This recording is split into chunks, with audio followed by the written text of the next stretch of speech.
Subscribe कीजिए हमारे channel को और बेल के बटन को दबाइए और लेटेस्ट न्यूज़ सबसे पहले पाइए।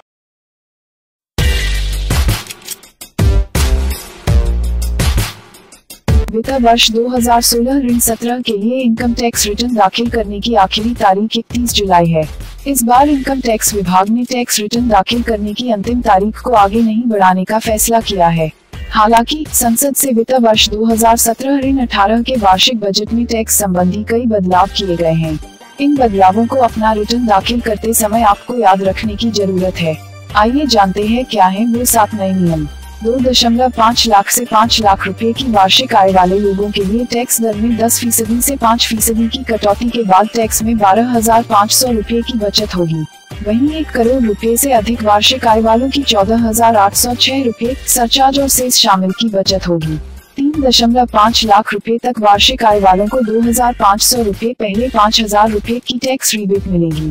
टैक्स दर और टैक्स रिबेट में हुए बदलाव के चलते अब 3.5 लाख रुपए वार्षिक आय वालों को महज 2,575 रुपए का टैक्स अदा करना पड़ेगा। पहले उन्हें 5,150 रुपए बतौर टैक्स अदा करना पड़ता था। अमीर टैक्स पेयर जिनकी वार्षिक आय 50 लाख रुपए से 1 करोड़ रुपए के बीच है को टैक्स का 10% सरचार्ज भी अदा करना होगा। वहीं 1 करोड़ रुपए से अधिक वार्षिक आय वाले सुपर रिच को टैक्स पर 15% सरचार्ज अदा करना होगा। अचल संपत्ति पर टैक्स के लिए केंद्र सरकार जहां पहले 3 साल पुरानी संपत्ति को लॉन्ग टर्म मानती थी, अब महज 2 साल पुरानी संपत्ति टैक्स के दायरे में आ जाएगी।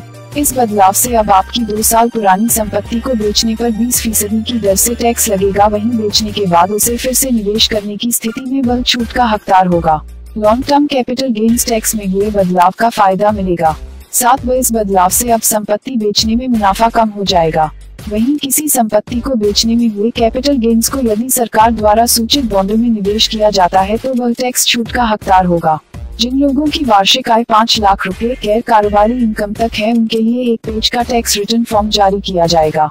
इस कैटेगरी में पहली बार टैक्स रिटर्न भरने वालों के फॉर्म की स्क्रूटनी नहीं की जाएगी। वित्त वर्ष 2017-18 के लिए टैक्स रिटर्न भरने में देरी होने की स्थिति में 5,000 रुपए की पेनल्टी लगेगी यदि रिटर्न 31 दिसंबर 2018 तक दाखिल कर दिया गया है। वहीं 31 दिसंबर के बाद दाखिल रिटर्न पर 10,000 रुपए का जुर्माना लगेगा। वहीं छोटे टैक्स पेयर्स 5 लाख रुपए तक इनकम के लिए यह पेनल्टी 1,000 रुपए की होगी। Rajiv Gandhi equity saving scheme में निवेश पर 2017-18 सेकंड टैक्स राहत नहीं मिलेगी। हालांकि जिन लोगों ने 1 अप्रैल 2017 सेकंड पहले ऐसे निवेश पर छूट क्लेम कर लिया है तो उन्हें अगले 2 साल तक छूट का लाभ दिया जाएगा। डेली ट्रेंडिंग न्यूज की रिपोर्ट। सब्सक्राइब करें हमारा चैनल ऐसे ही लेटेस्ट और इंटरेस्टिंग न्यूज के लिए।